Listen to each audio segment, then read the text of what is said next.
Dhanik Bharat educational institutions inter IIT JEE NEET admission open. Tiruvuru MLA Kolikapudi Srinivasarao సంచలన వ్యాఖ్యలు చేశారు. ఆంధ్రప్రదేశ్లో దళితుల రిజర్వేషన్ల రద్దుకు కుట్ర జరుగుతుందంటూ సంచలన ఆరోపణలు చేశారు ఎమ్మెల్యే కొలికపూడి. దళితులంతా క్రైస్తవులే అనేటువంటి ప్రచారాన్ని ముందుకు తెచ్చి వారి రిజర్వేషన్లు తొలగించేటువంటి ప్రయత్నం జరుగుతుందంటూ సంచలన ఆరోపణలు చేశారు. బైబిల్లోని వ్యాఖ్యలను చదివి మరీ వినిపించారు ఎమ్మెల్యే కొలికపూడి. దళితుల రిజర్వేషన్లు రద్దు చేస్తే ఊరుకోమంటూ కూడా ఘాటుగా హెచ్చరించారు. కొలికపూడి శ్రీనివాసరావు వ్యాఖ్యలతో మాత్రం కూటమి ప్రభుత్వంలో చర్చ మొదలైంది. తిరువూరు నియోజకవర్గంలో కొలికపూడికి వ్యతిరేకంగా గలం వినిపిస్తున్నారు విజయవాడ ఎంపీ కేసినేని చిన్ని వర్గీయులు. ఈ నేపథ్యంలో అమరావతి రైతుల ఉద్యమంలో కీలక పాత్ర పోషించినటువంటి కొలికపూడి ఆ తర్వాత తిరువూరు నుంచి శాసనసభ్యుడిగా ఎన్నిక కావడం కూటమి ప్రభుత్వంలో ఒక కొరికిరాని కొయ్యగా మారినటువంటి వైన మనం గమనించాం. అధిష్టానం పదే పదే కొలికపూడికి సంబంధించినటువంటి వ్యాఖ్యలను వాట్సాప్ స్టేటస్లపై పదే పదే హెచ్చరించిన, ఆగ్రహం వ్యక్తం చేసిన, అసంతృప్తి వ్యక్తం చేసిన కొలికపూడి తీరు మాత్రం మారడం లేదు. తెలుగుదేశం పార్టీ రాష్ట్ర అధ్యక్షుడు పల్లా పలుమార్లు ప్రశ్నించిన, పూర్తి స్థాయిలో పిలిచి మాట్లాడేటువంటి వైనం చేసిన కొలికపూడి వ్యవహార శైలి మాత్రం మారలేదు. మొత్తం మీద తిరువూరులో ఎంపీ కేసినేని చిన్ని వర్సెస్ ఎమ్మెల్యే కొలికపూడి వ్యవహారం దేవస్థానం వరకు చూసినటువంటి పరిస్థితులు మనం చూసాం. తాజాగా కొలికపూడి సంచలన వ్యాఖ్యలు చేసినటువంటి పరిస్థితి. రిజర్వేషన్లకు సంబంధించినటువంటి అంశాలను ఆయన ప్రధానంగా ప్రస్తావించారు. దళితుల రిజర్వేషన్లు రద్దు చేస్తే ఊరుకోమంటూ కూడా ఆయన వ్యాఖ్యానించడం, బైబిల్లోని వ్యాఖ్యలను చదివి మరీ వినిపించినటువంటి వైనం గమనిస్తుంటే కూటమి ప్రభుత్వంలో మరోసారి కొలికపూడి వ్యవహారం చర్చనీయాంశంగా మారింది. ఇంతకీ కొలికపూడి శ్రీనివాసరావు ఏమన్నారో ఓసారి చూద్దాం. ఎస్సీ హోదా రద్దు, ఇదొక వార్త. ఈ రెండో మాట అందరు వినాలి. ఒక కుట్రపూరితంగా, ఒక పద్ధతి ప్రకారం, ప్రణాళికాబద్ధంగా ఒక కుట్ర ప్రారంభమైంది, ఒక ప్రచారం ప్రారంభమైంది. ఆ ప్రచారం ఏంటంటే ఆంధ్రప్రదేశ్లో ఉన్న దళితులందరూ క్రైస్తవులే. మొదటి విషయమేమో దళిత క్రైస్తవులకి ఎస్సీ హోదా రద్దు. ఇదేదో చింతాడ ఆనందకు సంబంధించిన సమస్య అనుకుంటే ఎవరింట్లో వాళ్ళు ఉండొచ్చు. కానీ గత కొన్ని రోజులుగా పదే పదే పదే పదే పదే పదే చెప్తున్నారు ఆంధ్రప్రదేశ్లో ఉన్న దళితులందరూ క్రైస్తవులే అని. మొదటి అంశమేమో దళిత క్రైస్తవులకు రిజర్వేషన్లు రద్దు, ఎస్సీ హోదా రద్దు.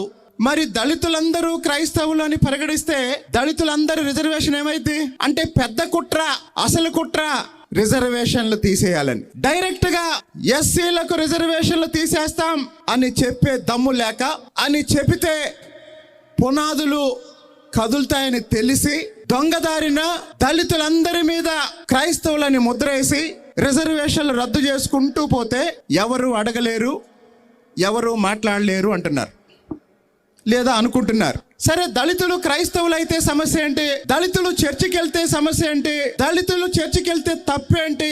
దళితులు తమకు ఇష్టం వచ్చిన ఏ మతాన్నైనా ఆచరిస్తే తప్పేంటి అని ప్రశ్నిస్తే అది తప్పు కాదు అని చెప్పటానికి నాకున్న ఆయుధం బాబాసాహెబ్ అంబేద్కర్ రాసిన రాజ్యాంగం. బాబాసాహెబ్ అంబేద్కర్ రాసిన రాజ్యాంగంలో ఈ దేశ పౌరులకి ప్రాథమిక హక్కులు ఉన్నాయి. మరి ఆ ప్రాథమిక హక్కుల్లో మత స్వేచ్ఛ ఒక ప్రాథమిక హక్కు.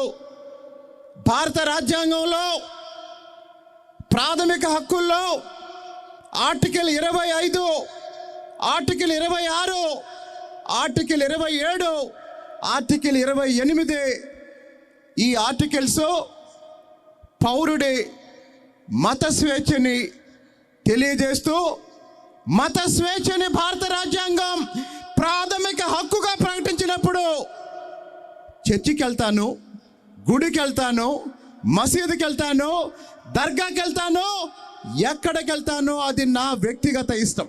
నా తండ్రి కొలికపూడి సుబ్బారావు వెంకటేశ్వర స్వామి భక్తుడు, అందుకే నాకు శ్రీనివాసరావు అని పేరు పెట్టాడు.